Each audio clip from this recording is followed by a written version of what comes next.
Always on your side 빅토리. 안녕하십니까. 부야다 입시과 대표 빅토리입니다. 인하대학교 면접 어떻게 준비하냐? 너무 까다로운 것 같은데 어떻게 하면 좋겠냐? 이런 질문들이 참 많은데요. 오늘은 그래서 인하대학교가 어떻게 학생을 평가하고 어떻게 답변하라고 하는지 한번 같이 알아보도록 하겠습니다. 구독, 좋아요, 그리고 합격! 바로 합격 출발해 보도록 하겠습니다. 인하대학교는 면접에서 시립대만큼이나 뒤집히는 경우가 참 많다고 생각을 합니다. 우리가 10명을 선발하면 3.5배수까지 합격이 35명이죠.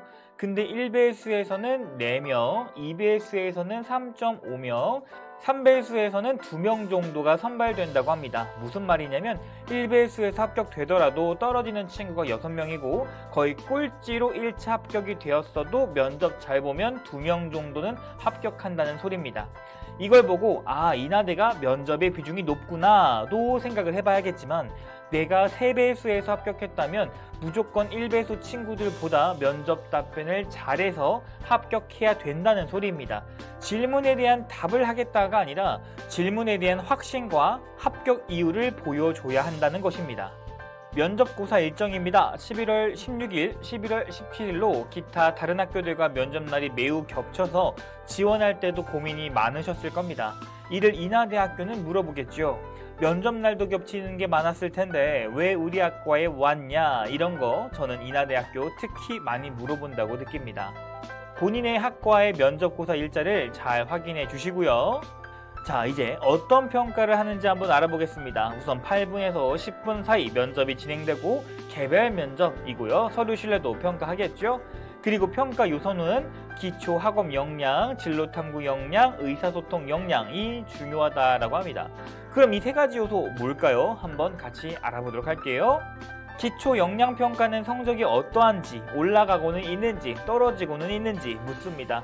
또한 부족한 부분이 무엇이고 발전하기 위한 노력을 묻습니다.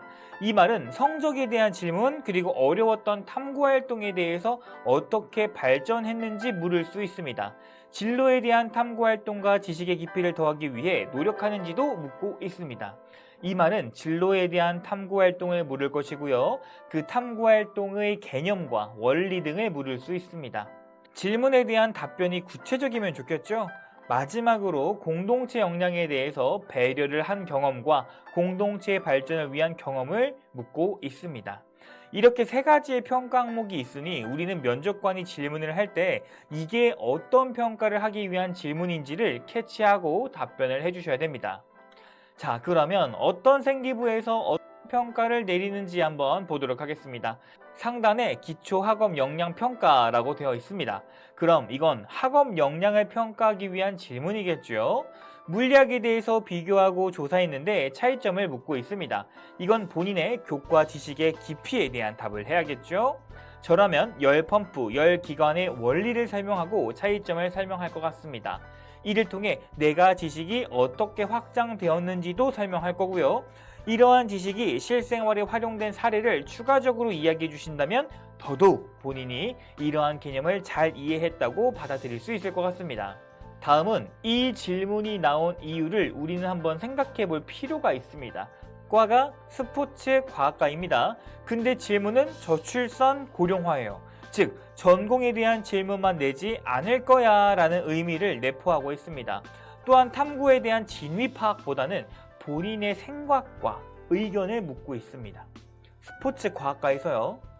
그럼 일단 이 활동이 어떤 활동인지를 먼저 말하고 질문에 대한 답을 해야 됩니다. 이후 원인만 말하는 게 아니라 앞으로 본인이 해결책이 무엇인지 설명해야겠고요. 이 학과에서 어떤 지식을 응용해서 해결하고 싶은지 커리큘럼에 대한 이야기를 더 해주면 더 나이스하다고 평가할 것 같습니다. 다음은 책에 대한 질문입니다. 다양한 독서를 했다는데 기억에 남는 책이 있어? 라고 물어봅니다.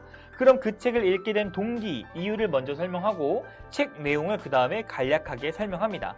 그리고 이 책이 나에게 어떤 영향을 주게 되었고 배운 지식은 무엇인지를 말해주면 참 좋습니다. 책 제문은 이렇게 3단계로 나눠서 설명해 주시면 좋겠습니다.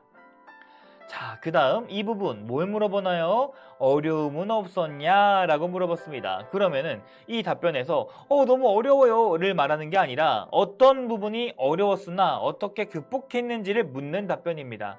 뭐가 얼마나 어려웠어요를 묻는 게 아니라 어려웠다. 그러나 어떻게 극복했냐면요. 이라는 극복의 과정이 그리고 현재의 본인의 상태를 묻고 있는 겁니다. 게다가 여기서 이러한 극복 사례를 바탕으로 문제 해결력이 뛰어나서 앞으로 어떤 어려움이 있어도 이렇게 극복하겠다라는 추가 포부를 드러낸다면 더욱더 좋은 답변이 되겠죠. 마지막으로는 공동체의 질문입니다. 타인에 대한 배려심이 깊다는데 사례가 뭐냐 묻고 있습니다. 이건 본인의 어떠한 장점과 가치관이 이런 행동을 이끌었고 사례에 대해서 설명하며 앞으로 어떤 가치관을 통해 공동체에 선한 영향력을 주겠다 이렇게 말하면 되겠죠. 인하대학교는 논리적으로 말하는 학생들 참 좋아합니다. 구조화를 통해 본인의 질문에 대한 답에 순서가 있으면 좋겠다고 하는데요. 동기, 활동, 내용, 배운 점, 그리고 앞으로 포부 이렇게 4가지의 답변 순서를 기억하시길 바랍니다. 모든 질문에 이렇게 답을 할 수도 없고요. 답할 필요도 없습니다. 하지만 본인만의 구조화를 통해 질문의 논리적인 것처럼 답변을 해주셨으면 좋겠습니다. 제가 인하대를 보내면서 느끼고 배운 점들을 한번 말씀을 드려보겠습니다. 첫 번째로는 인하대학교에 왜 오고 싶은지, 왜 꼭 우리 학과여야만 하는지 위에 화면에서는 잘 보이지 않았지만 제가 인하대학교를 가지 못할 등급대의 친구들을 인하대학교를 보내보면서 가장 신경 썼던 부분들은 우리 학교와 다른 학교의 차이점을 알고 있느냐, 그리고 왜 우리 학과에 지원했느냐, 이런 관점에서의 답변을 많이 준비했었던 것으로 기억합니다. 두 번째로는 앞서 말씀드린 것처럼 구조화를 통해 논리적으로 말하는 학생을 좋아한다고 생각했습니다. 코로나 시대를 겪은 우리 학생들이 발표나 본인의 생각을 정리해서 말하지 못하는 경우가 상당히 많다고 느껴지는 요즘인데요. 이 구조화를 머리에 장착하고 말하는 연습이 반드시 있었으면 좋겠습니다. 분명히 공동체 역량 평가하려고 질문했더니 학업 역량 이야기하고 있고 학업 역량 평가하려고 하니까 공동체 역량 이야기하면 안 되겠죠? 네 번째, 공대, 자연대는 본인의 생기부에 있는 원리, 개념, 공식 꼭 다 외우고 가시고요. 인문대는 본인이 탐구한 활동에 관련한 시사 이슈나 문제 해결 방안 어느 정도는 생각하고 가셔야 됩니다. 마지막으로 성적 질문 나올 수 있는 거 염두해 두시고요.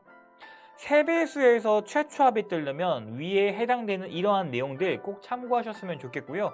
전공에 관련한 질문만 나오는 게 아니니까요. 우선 전공에 관련된 이야기 쭉 공부해 보시고 그 다음에 생활기록부를 쭉 훑으면서 내가 이런 질문을 던졌을 때 말 못할 것 같아 라는 부분들을 꼭 한번 공부하고 연습하고 참고하시고 가셨으면 좋겠습니다.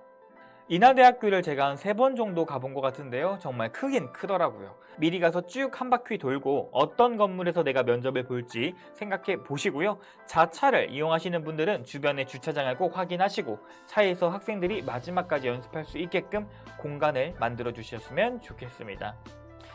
오늘 방송에서 가장 중요하게 말하고 싶은 건 구조화입니다.